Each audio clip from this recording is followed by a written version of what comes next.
इस वीडियो में समझाए गए सवाल को समझने के लिए आपको धैर्य के साथ स्क्रीन पर चलते हुए मार्कर पर अपना ध्यान केंद्रित करना चाहिए।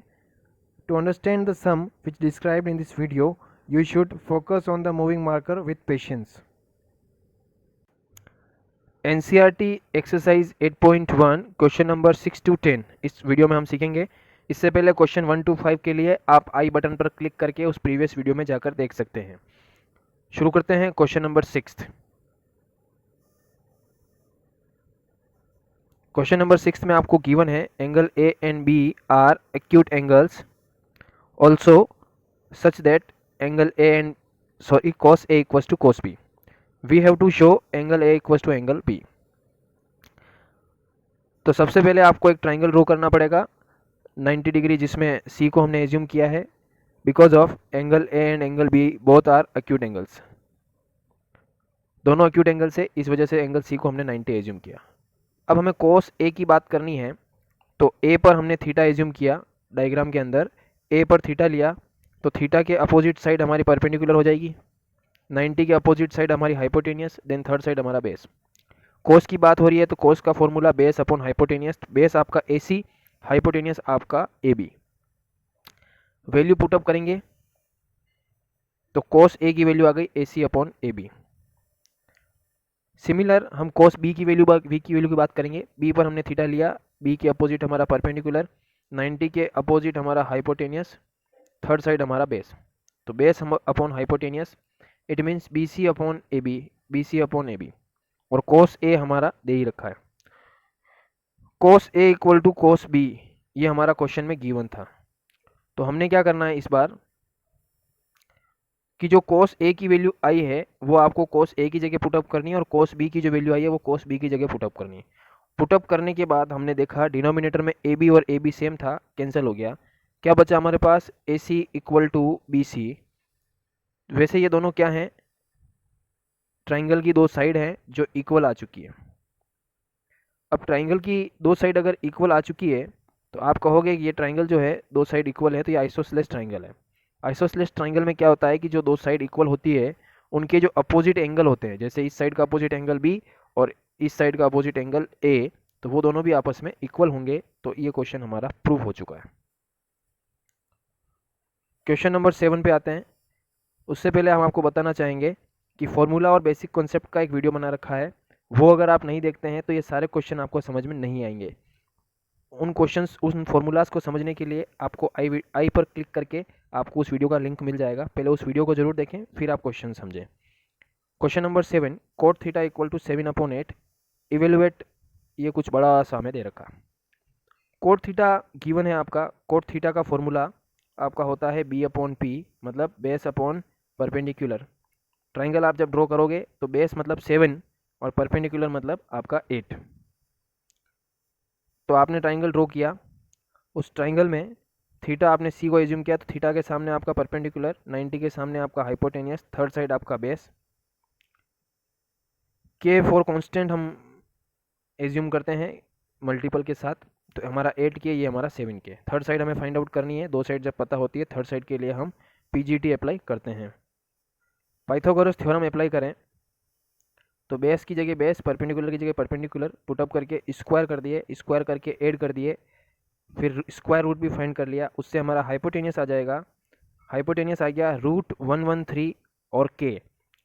ये हम डायग्राम के अंदर पुटअप करेंगे कि जो आपका डायग्राम है उसमें आपका हाइपोटेनियस √113 आ चुका है। अब यहाँ इस क्वेश्चन में समझने वाली बात यह है, ऊपर आपका गिवन है 1 प्लस साइन 1 माइनस साइन, नीचे आपका गिवन है 1 प्लस कोस 1 माइनस कोस। ये प्रोनाउंस करने में कुछ इस फॉर्मूले के जैसा आपको दिखेगा, A plus B A minus B, तो उसका आइडेंटिटी होता है A square minus B square. फिलहाल न्यूमरेटर में हमारा A plus B and A minus B, A की जगह 1, B की जगह आपका साइन थीटा। पुटअप हमने किया आइडेंटिटी के अकॉर्डिंग, तो ऊपर आएगा A square minus B square, नीचे भी A square minus B square. Triangle के अकॉर्डिंग हम साइन थीटा और कोस थीटा की वैल्यू निकालेंगे। साइन थीटा का formula perpendicular upon hypotenuse, sine theta का formula perpendicular upon hypotenuse, cos theta का formula base upon hypotenuse. Value put up की हमने, पुटअप करने के बाद के टू के कैंसिल हो रहा है, स्क्वायर किया हमने, तो स्क्वायर करेंगे तो हमारे पास आ जाएगा 64/113 और 49/113। तो हमारे पास नीचे हो गया 1, एलसीएम लिया, और एलसीएम लेने में आपको ये छोटा फंडा याद होना चाहिए, एक बार समझा देते हैं आपको। नीचे कुछ भी नहीं होता है तो 1 लेते हैं, केवल इसी को देखना है, ये क्रॉस मल्टीप्लाई हो जाते हैं, तो 113 को 1 से इंटू करेंगे, ऊपर आएगा 113, 1 को 64 से करेंगे 64, और डिनोमिनेटर में 113 और 1 को इंटू करेंगे, ये आ गया। इसी टाइप से आप इसका भी सोल्यूशन निकालेंगे, नीचे 1 एज्यूम करके क्रॉस मल्टीप्लाई करेंगे, ऊपर वाला आएगा, नीचे मल्टीप्लाई करेंगे, यहाँ नीचे आएगा। तो ऊपर का एलसीएम नीचे का एलसीएम दोनों सेम है, दोनों कैंसिल हो जाएंगे। ऊपर 113 माइनस 64 करेंगे और नीचे 113 माइनस 49 करेंगे। इतना करने के बाद आपका यहाँ पे आंसर आ जाएगा 49/64। तो क्वेश्चन का फर्स्ट पार्ट आपका सोल्व हो चुका है, सेकंड पार्ट भी आपका लगभग सोल्व हो ही चुका है, क्योंकि आपको coat square theta find out करना है। कोट थीटा की वैल्यू 7/8 क्वेश्चन में गिवन थी, स्क्वायर करना था, स्क्वायर किया, दोनों आंसर सेम आ रहे हैं, ये हमारा आंसर। क्वेश्चन नंबर 7 आपका कंप्लीट हो चुका है। क्वेश्चन नंबर 8 पे आते हैं। 3 cot A = 4, ये भी वैसा ही है, 3 cot A = 4, 3 आपका मल्टीपल में है, डिवाइड में आ जाएगा। कोट का फॉर्मूला आपका बेस अपॉन परपेंडिकुलर होता है,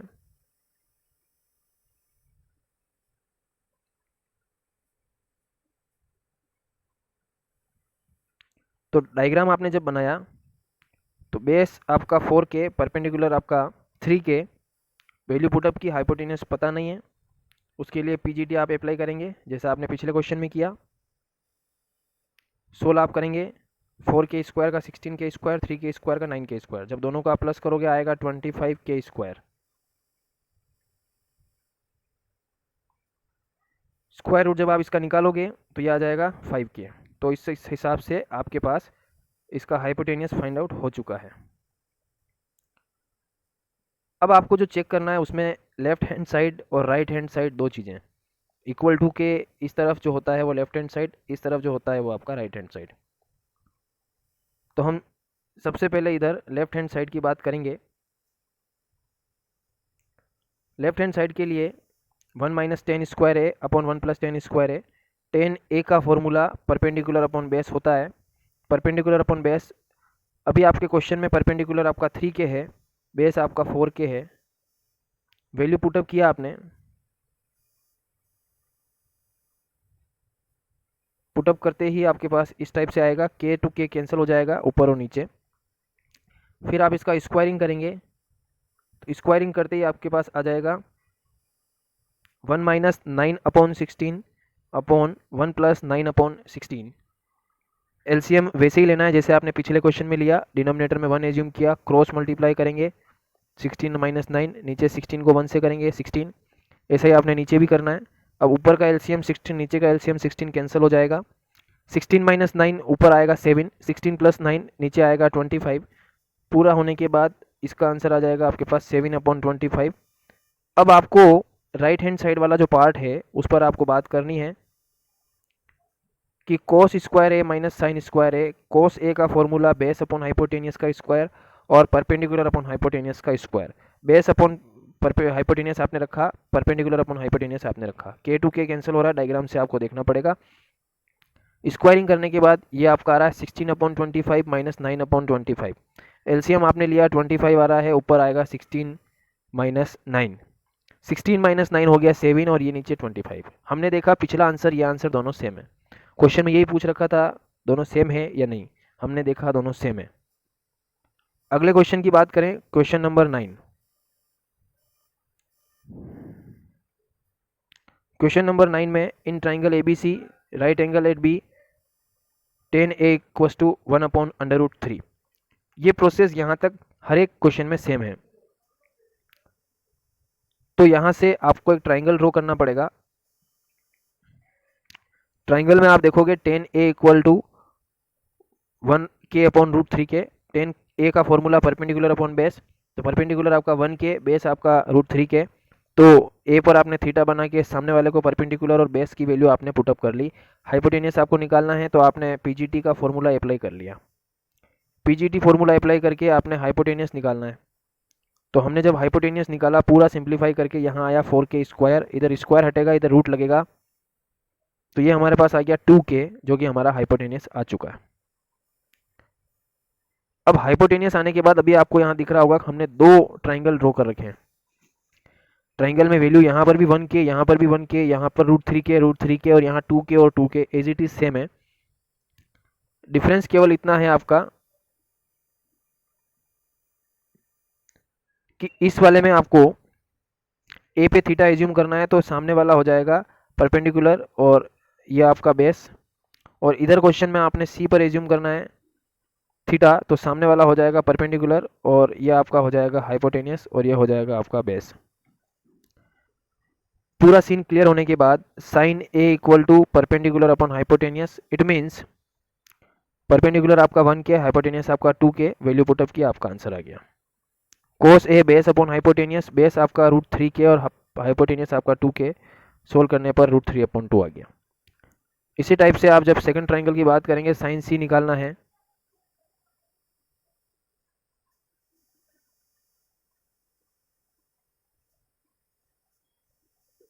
साइन सी निकाला √3/2, कोस सी निकाला आपने 1/2।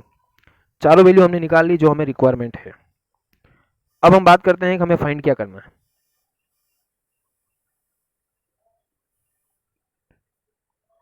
साइन ए कोस सी, साइन ए की वैल्यू 1/2, कोस सी की वैल्यू 1/2, कोस ए की वैल्यू √3/2, साइन सी की वैल्यू √3/2। पुटअप करने के बाद 1/2 इंटू 1/2 1/4, √3/2 √3/2 3/4। फिर दोनों को प्लस किया, एलसीएम लेके, तो 4/4 आएगा, जो कि आपका आंसर होगा 1। क्वेश्चन के सेकंड पार्ट में आपको फाइंड आउट करना है कोस ए कोस सी माइनस साइन ए साइन सी। कोस ए आपका √3/2, कोस सी आपका 1/2, साइन ए 1/2, साइन सी √3/2। सिंप्लीफाई किया, मल्टीप्लाई करके √3/4 √3/4, दोनों का आंसर माइनस करेंगे, आंसर आएगा 0। दोनों आंसर आपके आ चुके हैं। Question number 10, this is the last one. In triangle P Q R right angle at Q, P R plus Q R equal to 25, P Q equal to 5। अब यहाँ हमें क्या करना है कि ट्राइंगल के अंदर क्यू पे आपको राइट एंगल बनाना है। कोई नई बात नहीं है, हमने जो ट्राइंगल बनाया है उसमें क्यू पे 90 डिग्री बनाया। साथ ही हमें दो साइड का सम दे रखा है, P R plus Q R equal to 25, और एक साइड पी क्यू की वैल्यू आपको दे रखी है, P Q equal to 5 centimetre. अब यहाँ हमने क्या किया है कि एक साइड जो क्यू आर है उसको हमने एज्यूम कर लिया एक्स। तो सोचो आप यहाँ अगर आप एक्स लिखते हो और वो इधर आ जाता है तो ये हो जाएगा 25 माइनस एक्स, तो पी आर की वैल्यू आपकी हो गई 25 माइनस एक्स। तो ट्राइंगल के अंदर आप पुटअप करेंगे तो क्यू आर आपने एक्स एज्यूम किया तो पी आर आपका 25 माइनस एक्स आया, और ये तो आपका 5 पहले से ही दे रखा था। तीनों साइड के बारे में चर्चा करने के बाद आप रखोगे पीजीटी का फॉर्मूला। पीजीटी में h² b² p²। जब भी ऐसा कोई फॉर्मेट आपके पास आ जाता है जिसमें एक नंबर होता है और एक अल्फ़ाबेट होता है, दोनों के बीच में प्लस हो या माइनस होता है, तो उस टाइम पर ये आइडेंटिटी हम अप्लाई करते हैं a+b² या फिर a-b²। फिलहाल हमारे पास बीच में माइनस है तो माइनस की आइडेंटिटी लगाएंगे। ए की जगह आपका 25 है, बी की जगह आपका x है, तो इस आइडेंटिटी के हिसाब से आप ए और बी को एज्यूम करके आप पुटअप करके सोल्व करके ये निकालोगे। a² का मतलब 25², 2ab मतलब 225x, b² मतलब x², और क्वेश्चन में सामने की तरफ x² और 5² दे रखा है, तो मतलब ये हो गया x² प्लस 25। इतना होने के बाद इक्वल टू के इस तरफ और इस तरफ एक चीज़ बिल्कुल एज इट इज सेम है, जो कि x² कैंसिल हो जाएगा। जो बच रहा है 25² वो हो जाएगा 625, और 2 इंटू 25x, तो ये हो गया 50x। इक्वल टू में 25 बच रहा है, हमने लिख दिया। यहाँ आके ये समझना है कि इक्वल टू के एक तरफ ये और दूसरी तरफ 25, तो 25 को इधर शिफ्ट करेंगे और 50x को इधर, उससे हमारे पास आएगा 625 माइनस 25 इक्वल टू 50x। इसका हो जाएगा 600 और ये 50x ही रहेगा। हमें x की वैल्यू पुटअप फाइंड आउट करनी है, तो ये 50 इधर डिवाइड में आ जाएगा 600 के नीचे।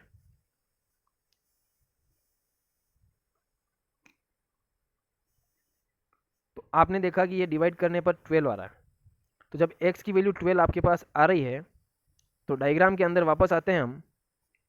ये आपका 5 था, इसको आपने x एज्यूम किया, ये आपके पास 12 आ रहा है, और ये आपका 25 माइनस एक्स था, तो 25 माइनस 12 ये आ जाएगा 13। तो यहाँ हमने आके देखा कि ट्राइंगल की तीनों साइड हमें पता चल गई है। अब हमें निकालना है साइन पी, क्वेश्चन में गिवन था साइन पी मतलब परपेंडिकुलर अपॉन हाइपोटेनियस। पी पे आपको थीटा एज्यूम करना है, थीटा के सामने आपका परपेंडिकुलर हो गया 12 और हाइपोटेनियस हो गया आपका 13, तो 12 अपॉन 13 आपका आंसर हो जाएगा। इसी टाइप से आप कोस पी निकालोगे तो बेस अपॉन हाइपोटेनियस, बेस आपका 5, हाइपोटेनियस आपका 13।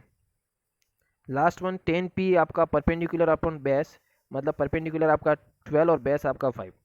इस टाइप से क्वेश्चन के लास्ट में जो फाइंड करना है वो तो काफ़ी इजी है, लेकिन बीच में जो हमने निकाला एक्स एज्यूम करके वो काफ़ी इंपॉर्टेंट है। इस टाइप से एक्सरसाइज 8.1 में इतना ही था। 8.2 के लिए अगले वीडियो में हम आपको बताएंगे नेक्स्ट 5 क्वेश्चन। इन 5 क्वेश्चंस के लिए अपना रिव्यू जरूर दें, और आपको कौन कौन से क्वेश्चंस और कौन कौन से चैप्टर्स में प्रॉब्लम है आप कमेंट बॉक्स में करके हमें बता सकते हैं। क्वेश्चन सारे समझ में आए हों तो चैनल को सब्सक्राइब करें और वीडियो को लाइक करें, बेल आइकन को ज़रूर दबाएं जिससे कि आने वाले वीडियो आपको सबसे पहले मिल सकें। धन्यवाद।